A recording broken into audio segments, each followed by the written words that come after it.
Number 2 naman guys, mga ka-snowman. So gauge A in the figure reads xy plus 20, which is in my case 76. So din natin 87 plus 20, and then B is equal to y meters. So 7 meters yung B, and then C is equal to 0.5y. So ito yun, 3.5. Then gauge B reads 200 kPa. So may condition pala. Kapag ang C ay 0.5, ang B is ito, 200. And then kapag ang C naman ay 0.8y, which is 5.6, ibig sabihin ang pressure ng B is 220. So ang nagalaw dyan is, since nakalagay na ang B lagi is y meters, ibig sabihin hindi gagalaw yung B. Ang gagalaw lang is itong C, which is yung distance. So sa other case, sige, sabihin natin ito yung case 1. Pero sa case 2, mas mahaba yung C. Gagawin natin kulay. Ganyan yung C, which is dito siya. So kung 7 yan, ibig sabihin nito ay 3.5 din dapat. And then dito naman sa case nito, 1.4 yung matitira dito. So kailangan natin dito ng 2 equation to unknown. Kasi yung liquid A, meron siyang specific gravity na A. Liquid B may SB. So nag-start tayo dito 76. Bababa tayo hanggang dito. So may isang intermediate, which is ito. Interface pala, I mean.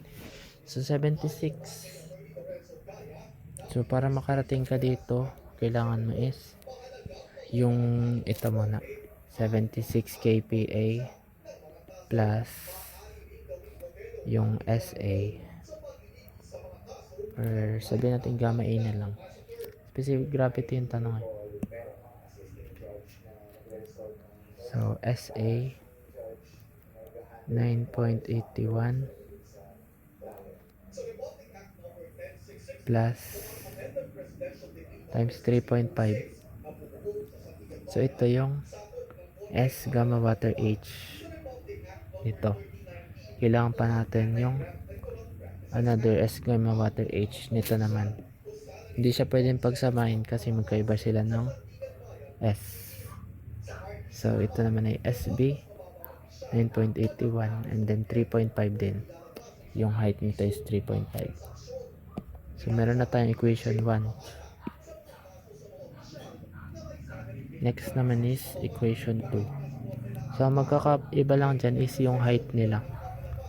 So equation 2 is 76 plus SA 9.81. Ito ay magiging ito na 1.4 plus SB 9.81 5.6. So dali natin muna to dito.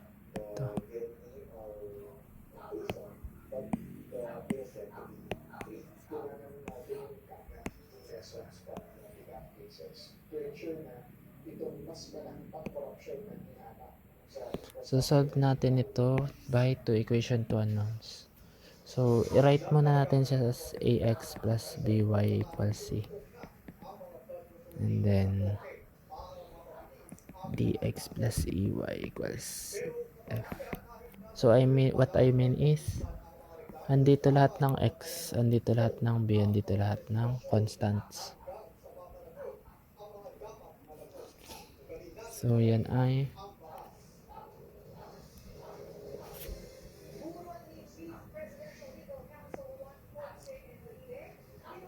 wait lang, may kulang tayo.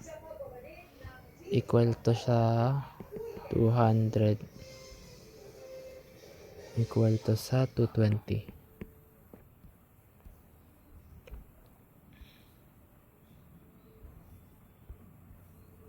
So para makuha yung constants, ilagay lang natin to dito.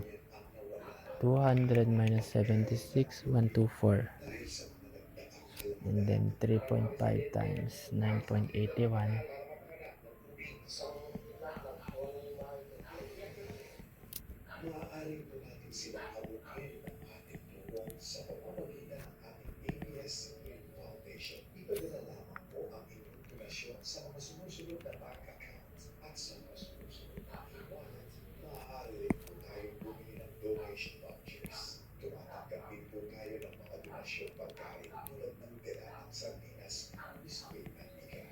So, kinonvert ko lang sa decimal.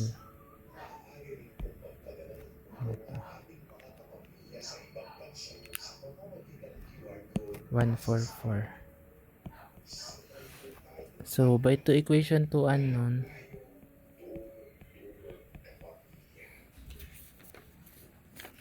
SA is equal to 1.32032,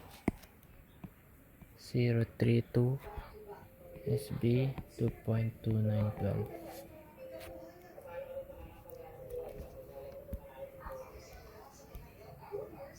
So, nakuha na agad natin yung A tsaka B. And then yung C naman, find the height of A. So, pwede tayo mag-start dito. Or, I mean, dito. Hanggang dito. 76 dapat siya. So, this is 20 kPa.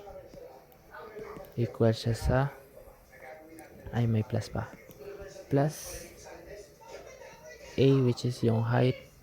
And then specific gravity of A. Ito, gagamitin natin. 1.32032. And then, gamma, water, equals sa 76. So, pag sinolve natin yan, nalabas na A is equal to 4.3235 meters. So, that's the answer for letter C.